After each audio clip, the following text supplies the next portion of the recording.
que está no nosso coração, né, pastor? A palavra é sua para suas considerações, quiser fazer uma apresentação, falar alguma coisa sobre o Senhor, fique à vontade. Vamos desligar os nossos microfones para ouvi-lo atentamente.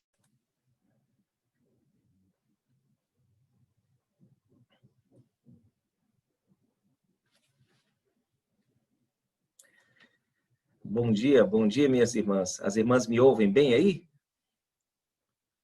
Que bom, maravilha. Eu só queria agradecer, irmãos. Eu devo minhas calças espirituais à SAF. Já disse isso para todo mundo que eu conheço. Desde de novinho, eu fui cuidado pelas irmãs, sobretudo em oração, né? Que é o mais importante, é o mínimo e o máximo, né? Que a gente faz por nossos irmãos, e a SAF sempre foi para mim a figura de uma mãe numa extensão ou numa escala coletiva. Então é muito difícil desobedecer a ordem de mãe sem Deus não castigar depois, né? Então, sempre que as irmãs me chamam, eu não penso duas vezes. Tivemos quase aí uma dificuldade por conta de um passamento que houve aqui. Um diácono da igreja, muito querido aqui da igreja, faleceu, e o velório ficou, eles acabaram transferindo para agora 1 da tarde, né? Então, mas ele seria pela manhã, então eu fiquei consternado, cheguei a falar com a irmã Paula Homer também, mas graças a Deus podemos remanejar, não é? E aqui estamos. E hoje, irmãos, eu gostaria de falar sobre um estudo, foi a solicitação específica das irmãs, a irmã Paula sugeriu que eu falasse um pouco sobre o estudo que eu dei. Na verdade, dei algumas vezes na Igreja Betel, porque ele é feito para ser dado várias vezes, com o modo de que a igreja calibre seu conhecimento a respeito de Cristo, sobretudo ligado às principais datas da vida do nosso Senhor, porque nós temos uma cultura que o tempo inteiro está tentando apagar um pouquinho, modificar um pouquinho, dar uma alteradinha. Então, é o tipo de estudo para você fazer todo final de ano na igreja, né? Então, foi a ideia da nossa irmã Paula, e eu vou tentar sintetizar aqui para as irmãs, tá bom? Então, eu vou expor o estudo inteiro. Depois, se as irmãs tiverem alguma questão, em público, em particular, fiquem à vontade, tá bom? Eu queria perguntar se as irmãs estão vendo, se vocês conseguem ver essa tela compartilhada aí. Aí. Estão conseguindo ver aí? Está dando para ver? Sim, então, tá ótimo. Isso. Então, ok.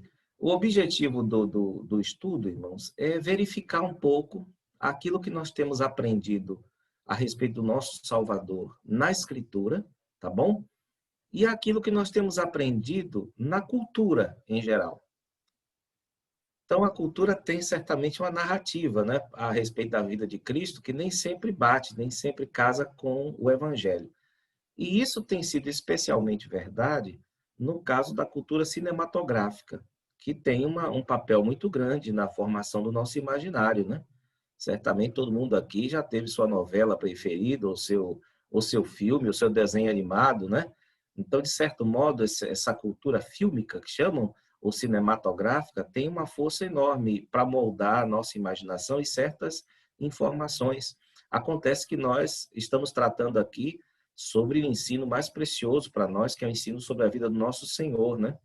Então, eu gostaria de chamar a atenção das irmãs para que a gente falasse um pouquinho sobre isso do ponto de vista da vida de Cristo, porque Jesus é o centro da nossa fé. E não é bom que esse centro seja perturbado, né, por outras narrativas que não as evangélicas. Nós temos 4 relatos revelados da parte de Deus nos evangelhos, né, que nos dão essa segurança de quem foi Jesus, de quem é Jesus e de quem sempre será o nosso Senhor. E o cinema já tem mais de 120 anos, se você considerar desde os rudimentos, e durante esse tempo, o nosso Senhor foi bastante representado em filmes, né? Houve muitos filmes, longas ou curtas, sobre a vida de Jesus Cristo, e eu chamo a atenção dos irmãos para que atentem para isso com o fim de fazer o contraste com a palavra de Deus. Porque sempre que nós ouvimos alguém dando explicações sobre coisas da Bíblia, qual é o critério que nós temos, não é? Para onde é que nós vamos correr para saber se aquilo é verdade? Para o texto sagrado, não é? Então, daí vem essa inspiração aí bereana, né? Que atravessou a história. Nós não sabemos como conceituar a nobreza dos crentes de Bereia, né? Nobreza é isto, é aquilo, tal. Nós não sabemos falar isso de modo dicionarizado, mas nós sabemos o que significa, no contexto, ser bereano, ou ser nobre, não é? E o texto nos diz assim, Atos, estes de Bereia receberam a palavra com toda a avidez, examinando as escrituras. Eles ouviam a pregação, ouviam os ensinos e conferiam com aquela palavra de Deus, o referente da palavra de Deus mais estável, que é o texto sagrado, e eles faziam isso todos os dias para ver se o negócio batia, né? Então vejam que coisa importante nós devemos ter em mente quando formos lidar com filmes, ainda mais aqueles a respeito de temas religiosos. A gente certamente você já assistiu a novela da Record e você já se perguntou assim, peraí, aqui dali não tem não. Ou então você ia lá ver no texto e tinha, né? Você que não tinha percebido, né? Mas nós vamos ver que existe um motivo para as pessoas agirem assim, e isso não é de todo errado em todos os casos, tá certo? Então, quando a Record toma certas liberdades, ou quando um filme, o Zé Firelli, os italianos ou os franceses, qualquer que seja o diretor, toma certas liberdades, né, na narrativa, na construção da narrativa dramaticamente, isso não significa que eles estejam errados, que eles estejam pecando, como nós vamos ver, tá certo? Mas esse princípio deve ficar na nossa mente, irmãos, inclusive quando nós vamos assistir filme. E agora, final de ano é hora, né? O tempo todo tem um lançamento, né? Ontem mesmo aqui em casa, estava assistindo com as crianças aqui, a sexta-feira, né? A gente tira para assistir um filme, e estava lá assistindo um filme de Natal. E tinha lá umas misturebas lá com a estrela de Natal que eu tive de parar o filme para fazer uma pregação. Então acontece isso, todo final de ano chega um filme novo, né? Ou filmes novos, ou desenhos novos. Então é importante para nós, para quem está próximo de nós, que a gente faça essas observações e tenhamos essa antena aí bereana para captar qualquer coisa que escape do que nós conhecemos a respeito do texto sagrado, especialmente quanto ao nosso Senhor, né? Muito bem, irmãos. Nós temos aqui algumas fontes que compõem esses filmes para que sejam executadas, né? Sejam executados. Ou melhor, eu diria alguns gêneros, não é? Gêneros que servem como molde para os filmes que nós assistimos ou para as novelas, etc, etc. Eu destaco aqui o molde biográfico. Esse compõe a maior parte dos filmes que nós temos a respeito da vida de Jesus. Por exemplo, vocês já ouviram Jesus de Nazaré, né? Acho que a Record passou, se não me engano, a época, em capítulos, né? Mas o filme é extenso, deve ter umas 4 ou 5 horas. E é um dos filmes que procura, o Zé Firelli, né? Procura acompanhar ali pelo relato dos evangelhos, né? Com os consultores, para saber como é que foi mesmo a vida de Jesus, desde o berço, né? Um pouquinho antes, até depois da sua ressurreição, né? Nós temos também modelos que são os musicais. Um dos filmes bastante polêmicos, né? Isso é da década de 70, foi Jesus Cristo Superstar. Era uma espécie de ópera rock que causou muito alvoroço, né? Muito furdunço, assim, mas o pessoal não abraçou aquilo como sendo normativo, nem se guiou por aquilo para falar a respeito da vida de Jesus, né? Há também a veia, o formato mais satírico, que faz piadas, não necessariamente com o texto sagrado, mas no contexto do texto. Então, por exemplo, nesse filme do Monty Python, né, do grupo de comediantes Monty Python, que é A Vida de Brian, é a vida de um menino que nasceu no mesmo dia na caverna do lado da que Jesus nasceu, né?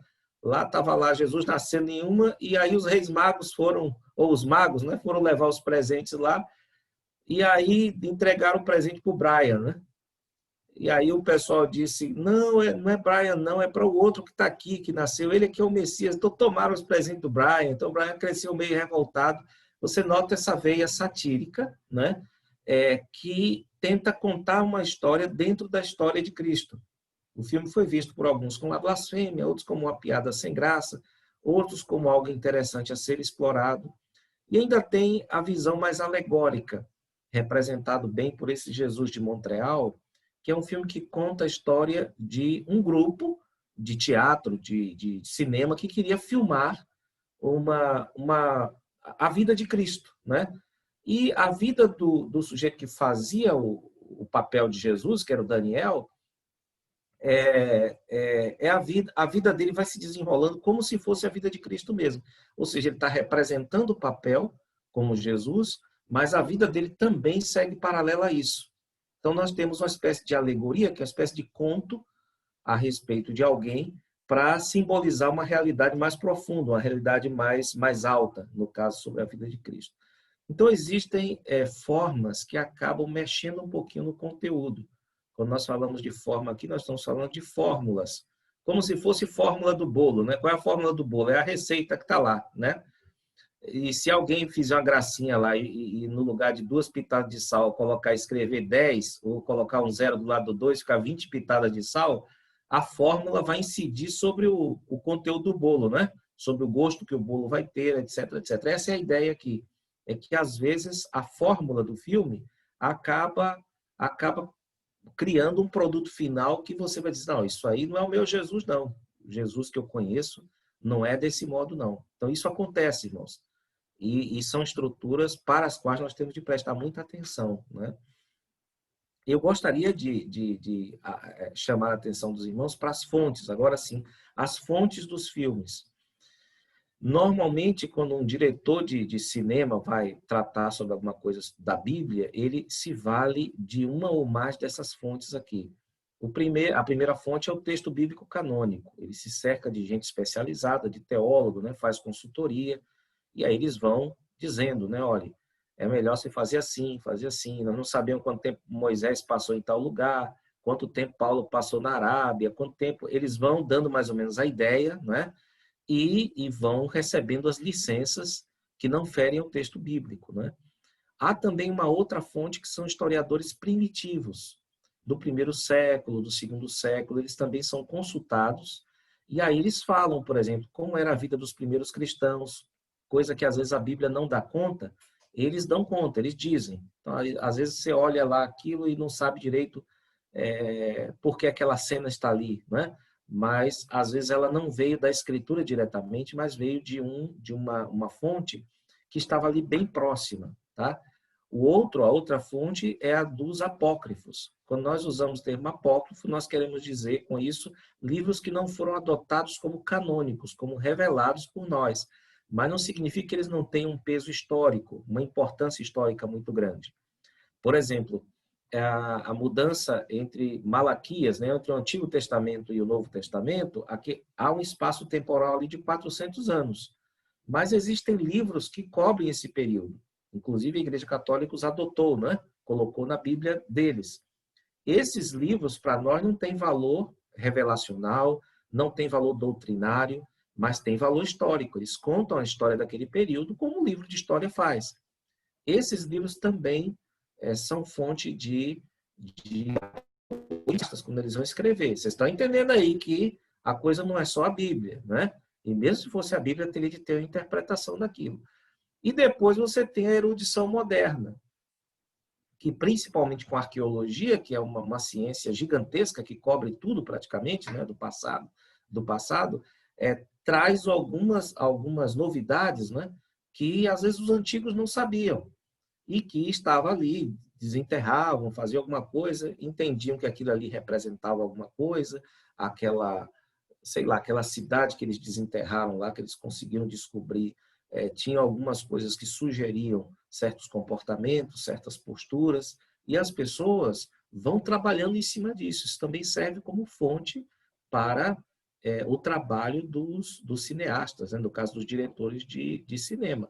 Tudo isso está presente quando você assiste um filme, é o produto final dessas pesquisas todas, transformado em arte, né? Em arte cinematográfica. Né? Os irmãos percebam como o cristianismo teve dificuldade para definir a questão artística, a questão da apresentação de Jesus Cristo. Os irmãos devem conhecer essas duas passagens bíblicas, né? A igreja antiga julgava o rosto de Cristo como é que era, não é? O rosto de Cristo era sem parecer nem formosura, ou ele era o mais formoso entre os filhos dos homens. Esses dois textos aí são referentes ao Messias, não é? E você tem, certamente, no Isaías 53, parece ter uma conotação mais ligada ao momento da morte dele, né? Do sofrimento dele, enquanto que o Salmo 45, que é um salmo de entronamento ou entronação de um príncipe ou de um rei, chama esse rei, que prefigurava a Cristo, como o mais formoso entre os filhos dos homens. Vocês imaginem o que isso significa em termos de tensão. Como é que você faz para desenhar ou para representar Jesus no filme? Então, se até o rosto dele é foco de polêmica, você imagina o restante. Mas não quer dizer que você não possa se munir da sua pipoca, do seu guaraná e assistir seu filme, entendeu? Só que você tem que estar atento a essas coisas. Esse é o ponto. A gente tem que ter consciência das dificuldades para não acabar engolindo mais coisa do que pipoca, né, no filme, engolindo coisa que não é para engolir, tá certo? Então essa disputa, digamos assim, essa discordância já atravessa séculos. E até hoje é uma das dificuldades que os filmes tentam resolver na hora de apresentar Jesus Cristo, né? A apresentação cultural, portanto, refletiu essa tensão, principalmente, né? Inicialmente era nas pinturas religiosas. A pintura religiosa antiga era o cinema, né? Depois é que houve a movimentação dessas figuras, que aí virou o kinema, que é o movimento, que é o cinema, né? Então, antes, quando você queria ir ao cinema, né? Antes do cinema, você ia numa galeria de quadros, e lá você aprendia um montão de coisa, e quem funcionava, o movimento do quadro era na sua cabeça, você operava, né? Depois é que veio o glorioso cinema aí. As formas de retratar a Cristo nos filmes, irmãos, podem ser, principalmente aqui, descritivas, tá certo? Então, eles vão contar algum ato de Jesus, como é que Jesus se comportou, como ele respondeu, como ele pregou, o que ele fez. Então, eles descrevem o que ele fez, e a maioria dos filmes é assim, conta a história de Jesus, mesmo que seja um trecho apenas, tá? Eu acho que aquele do Mel Gibson, o último da Paixão de Cristo, se não me engano, são as 6 últimas horas da Paixão. Muito sofrimento, muito cruento o filme, né? E ele está descrevendo ali, de acordo com determinado ponto de vista ali, determinado texto, né? Existe a descrição, o retratamento simbólico de Jesus. No caso, só uma parte dele, ou as mãos, ou os pés. Você não precisa ver o rosto dele. Você só precisa saber que ali está acontecendo alguma coisa que, para a história, você já sabe o que é. O filme, talvez, que melhor retrate isso é Ben-Hur. Não sei quem aqui já assistiu Ben-Hur, mas vale a pena. É aquele tipo clássico. Você tem que assistir outra vez, e outra vez, e outra vez. E você não vê o rosto de Jesus em nenhum momento lá. Tem 2 momentos principais do Ben-Hur, que é quando ele está lá apanhando com sede, desesperado, querendo um pouquinho, e o policial lá, o guarda romano, dá um tapa na água dele. Quando ele vai pegar a água, ele não consegue. Aí tem um momento que aparece o jovem carpinteiro só de costas. E o Jesus se ajoelha assim, faz uma carícia nele, toca no dedo dele assim, o dedo dele gruda no de Jesus, e você sente como se fosse uma energia passando para o Ben-Hur, ele se fortalece, e fica olhando para Jesus assim, meio que atônito, e aí o guarda parte para cima de Jesus, né, para bater nele, porque ele está dando água para o prisioneiro, e Jesus se levanta, e só aparece Jesus de costa, e a face do guarda deve mudar cerca de 10 ou 15 vezes. Ele tem as mais diversas emoções, vendo, mas você não vê a face de Jesus, você só vê a face do guarda lá mudando. E lá na crucificação, no momento lá que ele está indo para o Gólgota, o Ben-Hur vê aquela aglomeração e toma aquele susto que ele reconhece que é Jesus que está ali na cruz. E ele faz a mesma coisa. Quando vai dar água para Jesus, aí dessa vez o guarda derruba e segue com a procissão para o Calvário, né? Em nenhum momento de Ben-Hur você vê a face de Cristo. Tudo é simbólico. E aquilo ali termina sendo quase que como as antigas pinturas, né? Que deslocavam o foco para para o seu cérebro, para o seu coração, para você imaginar a cena, no caso, uma cena que a gente já conhece. Né? E você tem a questão mais sutil, irmã, que é aquele filme que meio que voa abaixo do radar. Que você fica assim, rapaz, por que esse filme me tocou tanto? Por que esse filme me marcou tanto? Você, olha, é possível que ele esteja compartilhando uma estrutura profunda que você já viu nos evangelhos. É possível que certas coisas que você já se comoveu, sei lá, procurando Nemo, talvez você descubra ali alguma coisa do filho pródigo, entendeu? Ou do pai pródigo, alguma coisa assim. Porque existem já estudos, um deles é do Fry, que mostra que praticamente todos os enredos possíveis estão mapeados nas escrituras. Todos os enredos, se imaginar. Ah, o passado que voltou, minha vida estava toda bem, toda tranquila, agora voltou essa porqueira de novo, entendeu? Ou então a dívida que eu pensei que estava paga não está mais. Ou briga de irmão, traição, marido e mulher. O que vocês imaginarem de enredo, a Bíblia já cobriu e fez isso perfeitamente. Então, o Ocidente, em grande parte, tenta lidar com isso. Mesmo mudando os personagens, mudando os cenários, né? As estruturas estão lá, não tem muito como mudar. Né? E é possível que você tenha chorado em muito filme aí por causa desse extrato mais profundo, dessa estrutura mais profunda, que afinal é bíblica. Não tem muito como escapar. Né? E eu gostaria de chamar a atenção das irmãs para uma dessas alegorias que eu acho que está no imaginário de todo mundo, também é um clássico, o pessoal reassiste o filme, não é aquele filme que você assiste uma vez só e nunca mais vai assistir, né? Que é esse daqui, acho que vocês já ouviram falar, né? Esse rapaz do dedão aí, né? O seu extraterrestre.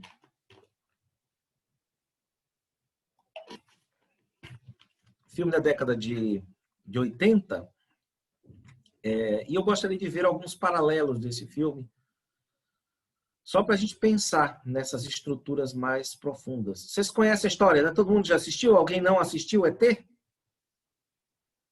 Alguém não assistiu, nunca assistiu aí? Se não assistiu, faça o favor de assistir, mas depois que eu expor aqui, tá bom? Que eu expuser aqui, aí depois eu convido a vocês para darem uma assistida no quão interessante é isso aqui, esses paralelos entre o nosso Senhor e o rapaz aí, né? Vocês lembram do refrão dele, do bordãozinho que ele tinha? ET, telefone, minha casa, né? Ele fazia isso aí. Os dois, tanto Jesus quanto o ET, tinham contato com a casa deles, né? Os dois também operavam prodígios, desafiavam a força da gravidade, né? E levitavam outros com eles, né? Eu estou me referindo aqui ao andar de Jesus sobre as águas, sem precisar de um caminho das pedras. Jesus já andava sobre as águas e o ET tem também essa característica. Isso aqui foi mapeado desde o início, né? Falou, opa, o que você quer dizer com isso? Porque uma das imagens das propagandas dos filmes, todo mundo imediatamente associou com a Capela Sistina. Estão vendo aí a semelhança? Essa imagem aqui é de Michelangelo, da criação do mundo, né? Em que Deus aponta, essa aqui é a mão de Deus apontando para o dedo do homem que também está apontando para Deus. Esse encontro entre Deus e o homem. Isso foi imediatamente percebido pelo pessoal quando o filme foi divulgado, né? Essa imagem emblemática. Estão vendo aí? Agora ficou mais claro, né? Só que, na verdade, o ET tá do outro lado ali, né? Quem está do lado do ET, no lugar do ET, é o homem, né? Os dois também foram incompreendidos, né? Foram muito maltratados pelos homens. Vocês lembram que só quem gostava do ET eram crianças, eram meninos de coração puro. Ninguém mais compreendia eles, né? Que compreendia o ET. E os dois foram perseguidos à noite por homens com lanternas na mão. Tanto o ET como também Nosso Senhor, né? O óbito O óbito do ET foi 15h36, quer dizer, hora nona também, como no caso do Nosso Senhor, que morreu aproximadamente às 3 da tarde, né? Eles faleceram. E os dois, é claro, né? Vocês lembram que ele ressuscita no final, né? O ET? Pois é. Os dois também passaram por isso aí. E o meninozinho, que é o Elliot, o garotinho, né? Que é uma espécie de Pedro, né? Do apostolado, né? Ele fala isso, ele faz essa confissão de fé como a de Maria Madalena, muito parecida. Ele está vivo. E eu acredito em você por toda a minha vida, a cada dia.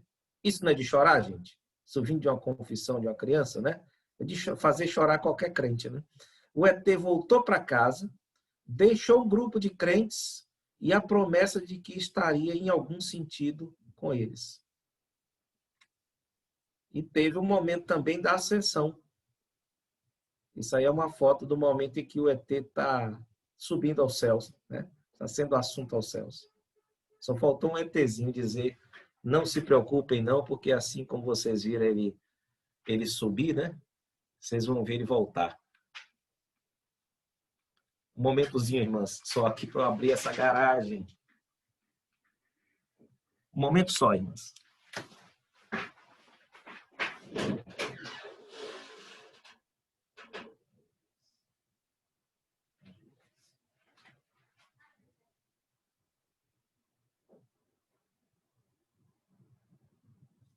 Aqui ao nosso ponto. Vocês estão processando aí? Está dando para acompanhar aí, irmãos? Então vamos continuar. Nós não temos até hoje o registro de que o Spielberg, vocês devem saber, é judeu, ele não crê em Jesus Cristo, né? Nós não temos o registro que ele tenha admitido esse paralelo, né? É um paralelo muito gritante e isso é estranho até para um judeu, mas talvez essa história tenha entrado tão forte no tecido cultural do Ocidente, né? Que às vezes você esteja fazendo história aí pensando que está fazendo uma história anticristã, né? Ou de outra natureza, e você está ali seguindo as estruturas mais profundas do cristianismo, que fala desse sonho da humanidade, que alguém viesse nos tirar desse buraco, né? E um sonho que em Jesus é uma realidade, né? É o desejado de todas as nações. Então, isso é muito importante para a gente notar, para a gente entender, né? E para a gente observar quando nós estivermos vendo filmes, principalmente sobre a vida do Nosso Senhor, que são filmes sobre temática central para nós, né? Todas essas possibilidades apontam para a importância do mandamento apostólico de Filipenses 4:8, para que julguemos tudo retendo o bem. Esse texto de Filipenses 4:8 não é este do julguemos tudo retenhamos o bem, mas é aquele dos filtros mentais. Tudo que for verdadeiro, tudo que for amável, tudo que for bondoso, respeitável, se alguma virtude há, se algum louvor existe, seja isso que ocupe o vosso pensamento. Então, o crente tem que ter filtro mental para permitir que algumas coisas entrem e não permitir que outras entrem. Tem que ter algum tipo de critério para julgar as informações que nos chegam, ainda mais informações sobre a vida do nosso Senhor, né? Então, tudo isso que eu estou falando aqui é para alertar as irmãs de que o nosso relaxamento ao assistir filmes tem que ser aquilo que o Huckmacher chamou de relaxamento ativo. Ou seja, tem que vigiar, né? Tem que assistir vigiando. Esse negócio de baixar a guarda, você pode, eu repito, comer mais do que pipoca no momento que estiver assistindo um filme, tá certo? Você não deixa de ser crente e de ter responsabilidades só porque você está com a pipoca na mão, né? Nós precisamos, então, cultivar discernimento entre o que é bíblico, antibíblico e extrabíblico naquilo que assistimos, especialmente quando se tratar do coração da nossa fé. O que é algo antibíblico, irmãos, num filme? É algo que flagrantemente é contrário à palavra de Deus. E, às vezes, contrário à pretensão expressa do escritor bíblico. Então, você tem lá, por exemplo, um filme que saiu esses tempos, não foi sobre a vida de Cristo, mas foi sobre a vida de Moisés, se não me engano. E lá o sujeito aparece Deus como uma criancinha dizendo que vai destruir o Egito mesmo, como se fosse um menino birrento, menino mimado. Você nota que aquilo ali não é bíblico. Na verdade, não só não é bíblico, mas é antibíblico. No entanto, você assiste certos filmes, tem lá, a Bíblia diz que o fulano gerou o cicrano. Só dá esse resumo, né? Mas para gerar, você sabe que tem que cortejar, né? Tem que noivar, tem que casar. Então, você vê lá as cenas de um casamento, de um noivado, que a Bíblia não narrou, até a pessoa ter um filho. Então, você diz, olha, isso não é bíblico, mas é extra-bíblico. Está fora da Bíblia, mas não fere a Bíblia. Então, esse é um critério bom para a gente assistir filme cristão. Isso aqui é bíblico? É. Isso aqui é antibíblico? É. Agora, isso aqui é antibíblico? Não. Mas é bíblico? Também não. Mas é extra-bíblico. Ele compõe uma narrativa, mas não fere a narrativa do texto. Ele ajuda, porque a Bíblia não é um roteiro de cinema, com aqueles pontinhos, né? Fazer isto nesta parte, a montanha toda bem descrita. Não é assim. Simplesmente se diz que aconteceu uma coisa em tal lugar e a Bíblia faz os recortes dela. Se alguém quiser reproduzir aquilo de modo dramático, vai ter que compensar com um monte de coisa que não está escrito na Bíblia, mas que é necessário. Então, daí que eu falo para os irmãos sobre as novelas da Record, que eu acho uma iniciativa fantástica, porque tem gente que nunca leu Bíblia nem nada, e vai ter acesso àquelas novelas ali, vai se comover com os materiais que tem ali. Só que eles não podem apenas usar material bíblico, tem que ter algum tipo de enxerto ali de um contexto que a Bíblia não pretendeu destacar quando foi falar, quando foi escrever. Então é necessário haver, em qualquer tipo de dramatização da Escritura, é preciso ter algum tipo de material extra-bíblico para compor o cenário, tá certo? Então, esse é um critério que eu acho muito válido da gente pensar quando for assistir filme. Isso é bíblico?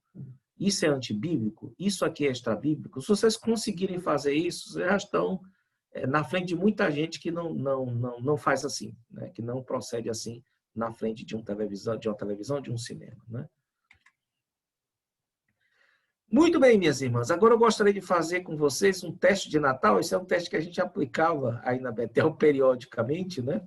Para ver mais ou menos até que ponto, né, a cultura nossa, o tanto de filme que se assistiu, tanto novela que se assistiu, de história que se assistiu sobre a vida de Cristo, influencia você sobre o nascimento do Senhor e Salvador de vocês, tá certo? Então vamos tentar. Não vai dar para pedir para vocês responderem, tá bom? Fica muito tempo. Então vou pedir só para que vocês, na consciência de vocês, digam assim, isso aí eu sei, isso aí é fácil. Isso é fácil. Opa, isso aqui eu já não sei mais. Tá bom? Então, eu pedi só isso. Não vai dar tempo da gente fazer essas perguntas aqui para as irmãs. Mas eu vou pedir a vocês para que só deem uma observada nessas perguntas. Vamos a elas? Jesus nasceu em que cidade?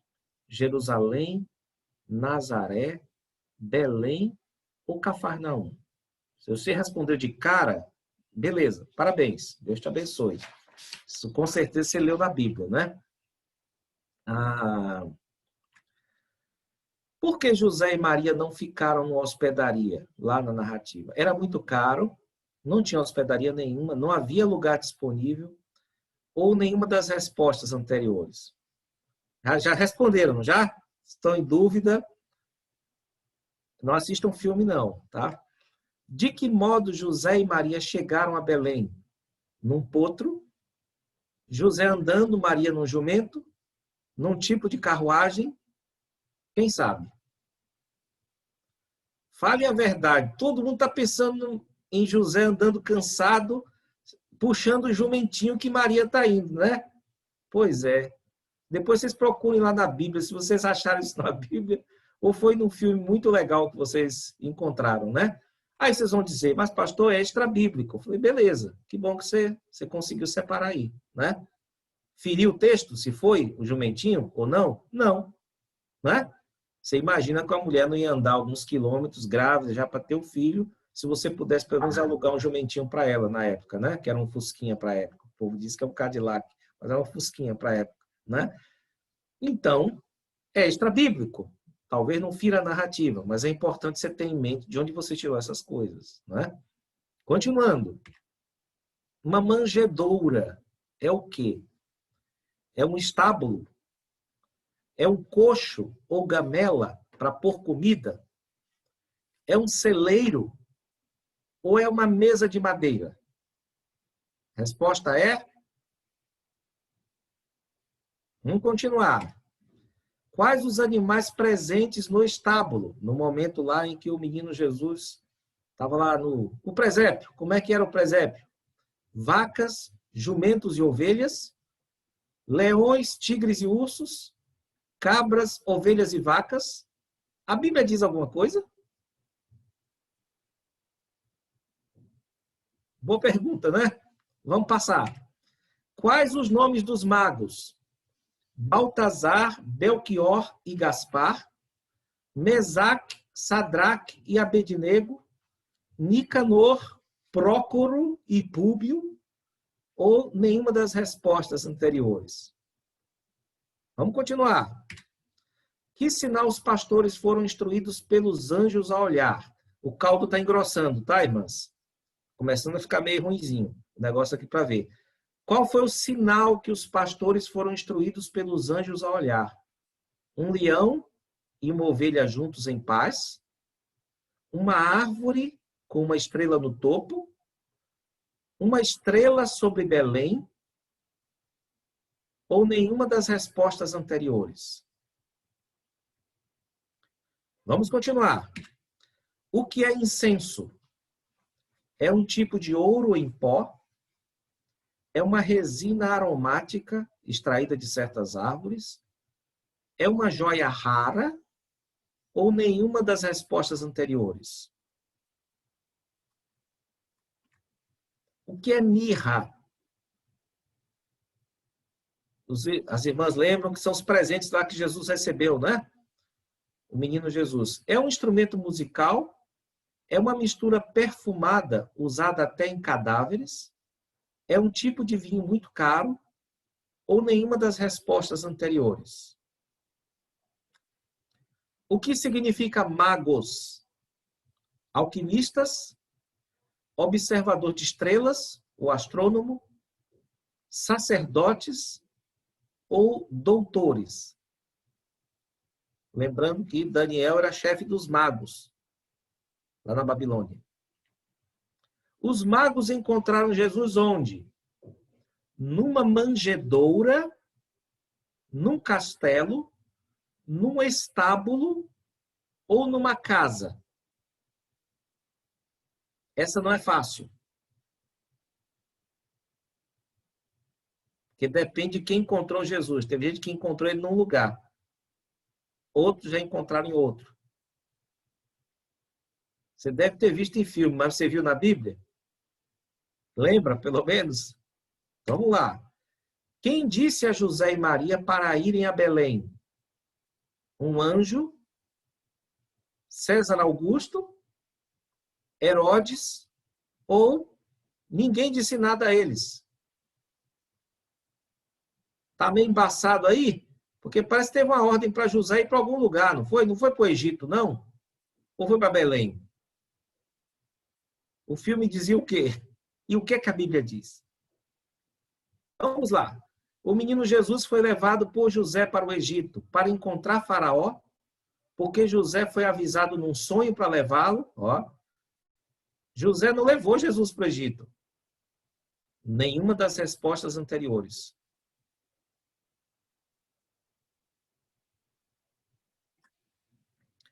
Em que livros encontramos a história do nascimento de Jesus? Em Mateus? Em Marcos? Em Lucas? Em João?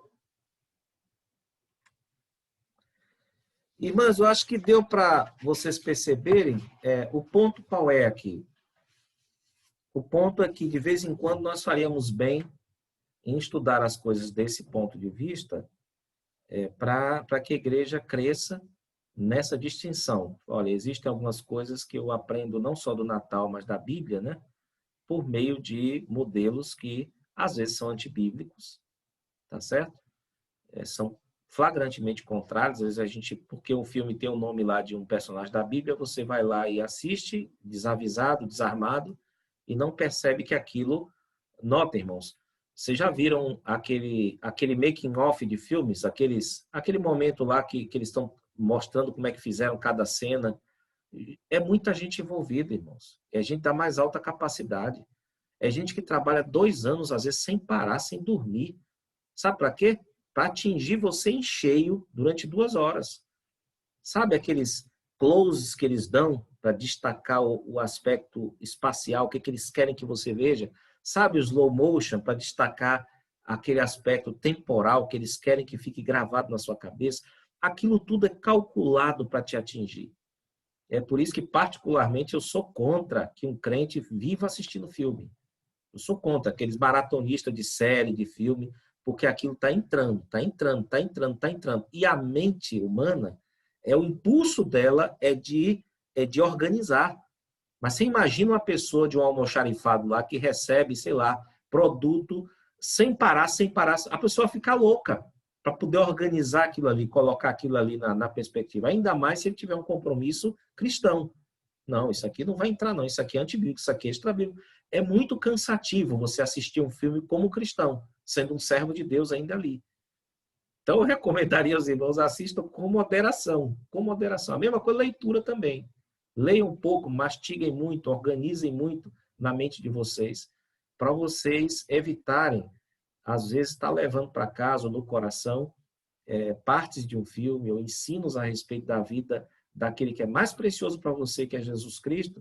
Você está engolindo entendimentos errados ali, disfarçados de certos, e, às vezes, até entendimentos contrários, que vão te fazer ter uma disposição, às vezes, contrária à da palavra de Deus. Porque, lembremos, o cinema não veio para brincar. Ele tem pretensões formativas.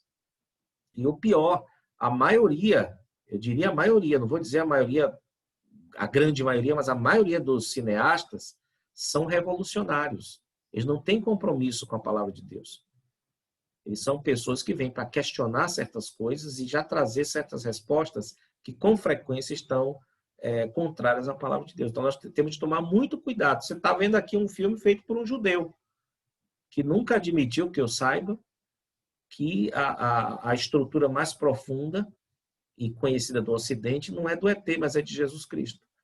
E tem muita coisa que a gente, às vezes, chora assistindo, se comove e não consegue perceber que as estruturas são bíblicas, mas que, às vezes, foram modificadas na apresentação do produto, né? Do produto artístico. Irmãs, é isso aí. Muito obrigado. Se vocês tiverem alguma questão, não sei se aqui é o fórum, né? Mas eu agradeço de coração pela